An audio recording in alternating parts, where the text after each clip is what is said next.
This video is brought to you by the Guitar Skyhook. Alright everyone, and welcome to Artist Talks. Today I have a guest that's been one of Denmark's greatest YouTubers playing bass. His name is Thomas, but everybody knows him as Marlo DK. Welcome, Thomas. Thank you. So good to see you. So good to see you. You brought some basses we could look at, but before we look into these basses, I'd just like to find out, how the hell did Marlo start playing bass? I come from a fairly musical family. My dad worked in a record company, and I went to a school that sang in the choir, in the same school as my dad went and my brother, and the Copenhagen Boys Choir. So there was a lot of music in that school. We also had a musical every year and all that.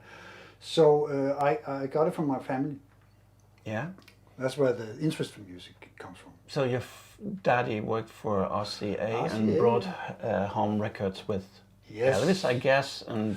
I was so much in my teens. I was to British glam rock and David Bowie. It was my big idol. So the Sweet, David Bowie, Alice Cooper, that kind of stuff. Yes, glam rock. So you started out with glam rock. Yeah. Yeah, and started out playing guitar. Started playing guitar as everybody else. Yeah. Because bass was just something, the fat guy was allowed to do. Yeah. But unfortunately, my best friend who lived in the next house, he was really good at playing guitar. So if I wanted to play with him, I had to play something else. So that was the bass, and also in the school band there was a lot of guitarists.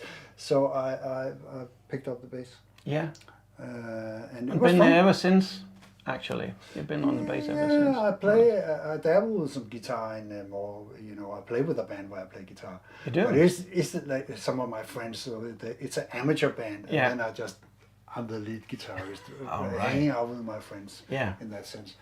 But I use it also when I record some stuff. I do when I've been doing some bass lines, and I need some backing tracks so I can. You can play some guitar as well. On top of it.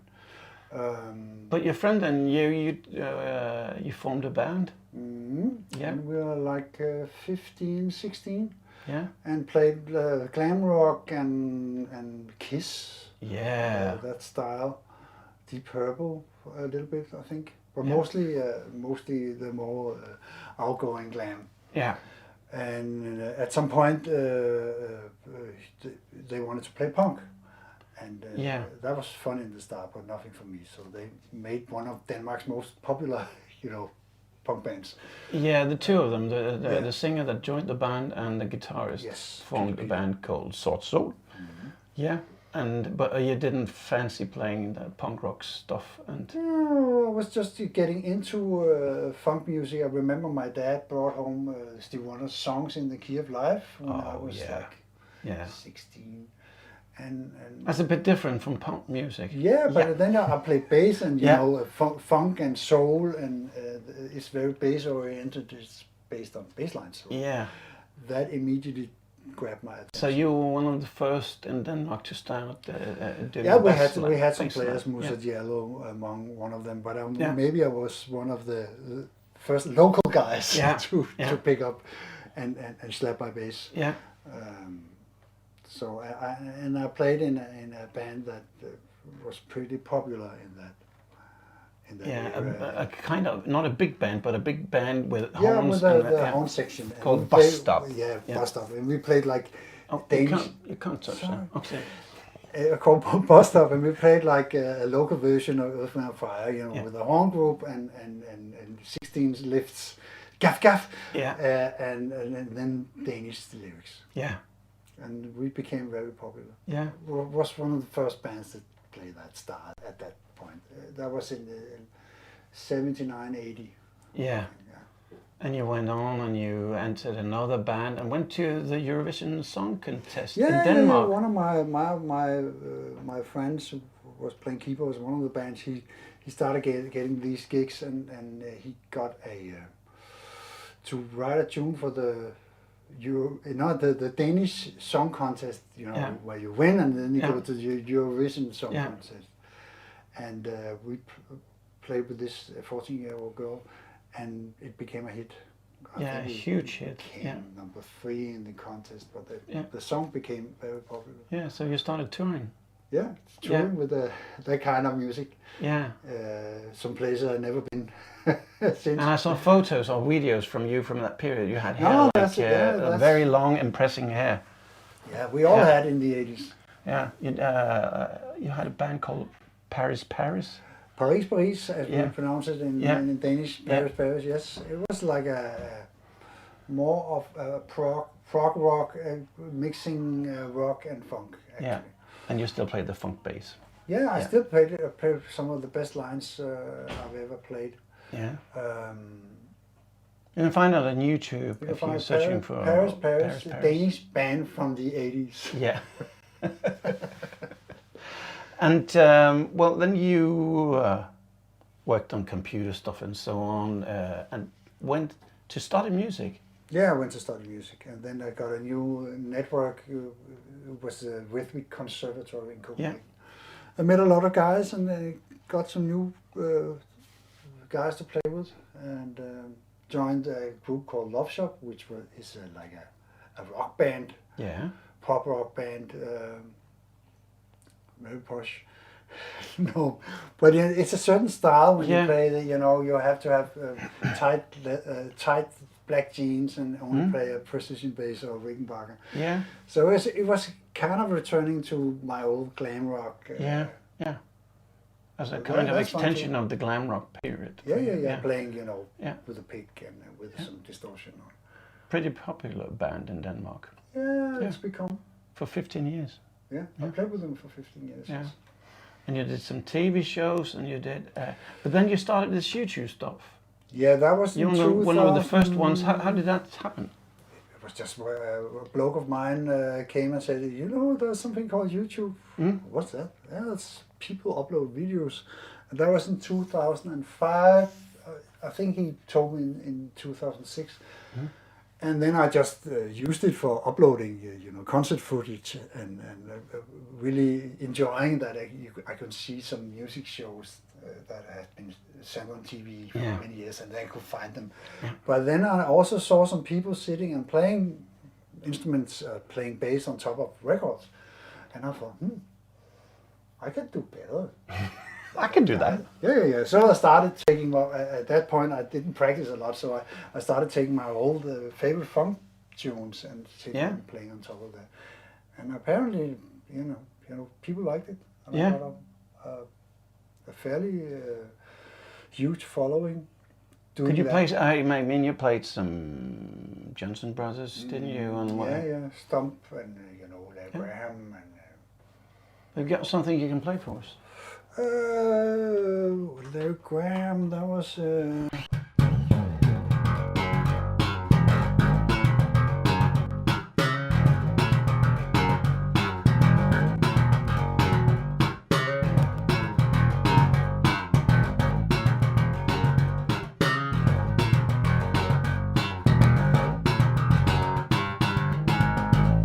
Det var Larry Graham. So you still got it. So you still got it. Yeah. You still got it. So that became very popular. I think I was one of the first to do this play along thing. Yeah. And then I also had checked out. Then I also had seen people trying to teach on YouTube. And I thought that maybe I can do that better. There was this guy sitting and said, here's a C major scale. I don't know what you can use it for. So I just started to teach people to playing some funky bass lines. Yeah, but you did some teaching before. You did. Yeah. Yes, I've been teaching computer programs and teaching people to use music software. And of course, also I have an education from the conservatory in teaching. Yeah. In music school. Yeah. So I mean. So it wasn't pretty basic to go to. Alien. Yeah. To no. Me. No. But that grew, and I was at the right place at the right time. So. Yeah. So right now, I checked out YouTube. You had 117,000 followers, which is a lot. Which is nothing by today's standards. No, but it's still a lot. Yeah. And I haven't been that active for the last 10 years. I do upload a video once in a while, but Yeah. you know, all of a sudden it became the thing, and all the stars also started making Doing stuff, videos, yeah. and then I made okay. You're still doing good. Yeah, I'm Yeah. still okay, but you know, you have this self-doubts sometimes, and can I come with something that is unique? And I get a lot of you know of messages from people who misses me. And Yeah. do that because we like your style, Yeah. your way of talking, or the way of playing, and all Yeah. that. So who knows? Maybe I'll get to it again. I have some breaks, and then I make, you know, for 3 months I make 20 videos, and then I stop. And Yeah, but if you're touring, I mean, if you're touring with a band or so on, then yeah, you I've been naturally doing a have lot some of breaks. that Yeah. too, because at the time I made the YouTube videos, I didn't have so much work, and because I made some YouTube videos, I got to play on a lot of people's stuff, and people, oh, there's Thomas. Yeah. Didn't he stop at some point? Oh, he started again. Let's hire him. Yeah. So, and because I have so much work now playing for real, Yeah. then I haven't had, you know, haven't had the energy to or desire to maintain my YouTube channel, which is stupid, of course. Yeah. But You still need to have time. If you go out to your local music shop, if you got one, or maybe you can find it on the internet, you can find a special bass from a German company called Sandberg. Yeah, because they actually made a bass for you. Yes. Should we do the magic trick? yes, let's do it. Okay. Ta-da! Ta-da! And here's another bass, Yes, the which is Marlow a Marlow DK signature bass made by Sandberg for you, Yes. and also for your fans to buy. Yeah. And it's still available out in shops Yeah, around both the the world. 4-string and the 5-string model. Yeah. And it's the first time, you know, a signature instrument has a YouTube username. Marlow DK. Yeah, that was Yeah, my because your first real time name I is guess. Thomas, but you know Yeah. as Marlow. Yeah. Yeah. And you stopped smoking, or what? But this is an This old. is a part of the relic. Yeah. I'm a classical player. I like P-bass to be sunburst. I like it looks used, and also I just like the look of it. Yeah. And also I don't have to be careful because I made some bass clinics at a point where it came into the room dragging my bass after me. It doesn't matter because, you know, another It's scratch really, doesn't it's make already it wrong really, with it. yeah. So But it's- this is based off an old bass of mine that I kind of released myself. That means it was a sunburst bass which I wanted to paint red because my big bass artist Neil Jason from the Breaker Brothers Yeah. had a red bass. So I painted with, you know, some car paint Yeah. spray, and because I didn't paint it a lot of time, it It fell off. quickly fell Yeah. off and became, you know, really. So and nobody else had a bass like that, because it looked like it did. No, I think people had it, but I just like this beat up look Yeah. because it's like, yeah. I And just it's like- it's built on a 70s Fender with a pickup. place. yeah, A this bit kind, close, yeah. this particular model is built off my Fender Jazz Bass from '72, which have the pickup position 4 millimeters closer to the bridge than the '60s models. Yeah, and it gives them a more nasal sound. Or, Yeah, like a '70s Yeah. jazz bass, and then with the passive pickup configuration, like classic jazz bass, Yeah. with the exception that the first one is volume, and then you blend the two pickups, oh, which I think is much better More than convenient, having yeah. each. You Yeah, have to yeah. dial every pickup, and then tone control, and then we took some of the, you know, the wood off the neck, so it's a much smoother and tighter feeling. Yeah, It's a bit yeah. thinner actually. Yeah. So that's the main thing about the signature part of my bass. So this is the 5-string version. We started making with the 4-string versions. Yeah. When I don't have with me here. No. Can it play? Can you play something on it? Yeah, I think it can play. Can it play? Yeah. You're gonna.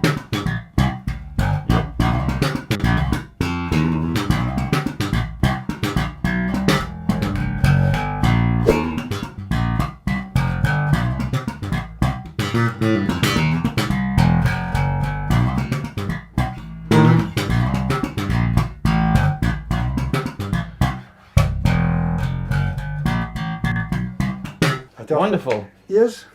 So it's sounding nice. It's sounding like a J bass. Yeah, but it's 35 scale, so it's a bit the longer. B string and the E string is a little more powerful. Yeah. Because sometimes when a 5-string bass, the E string becomes a little bit puny. Yeah. Yeah. That helps with that. Yeah. It also does that. It's a big wider stretch. Should we have a look on the last bass you brought as well? Yeah. It's a bit different. Okay, we'll do magic again. Ta-da! And we are back with a Fender P bass. The classic one. Yeah. Yeah, it's got 1972 Fender P. It's got a bit different sound compared to the other I ones. have flat wounds on it, so it's I have a lot of jobs to, the kind of neo soul and soul style, and it's modern also.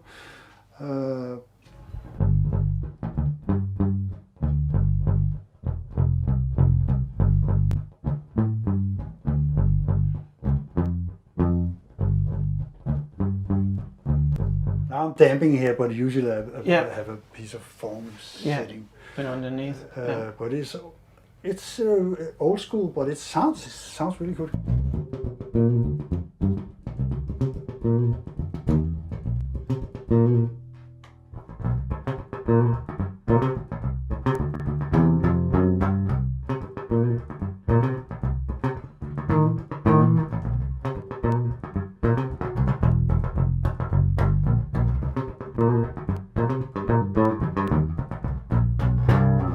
Right now you're on a tour with Earth, Wind and Fire tribute Yes. concert and talk, Yes. you could say. You played a riff from Earth, Wind and Fire. You showed me it was from because we had talked about the bass player Verdine White. Was one of my first bass idols, and he had this. He could play.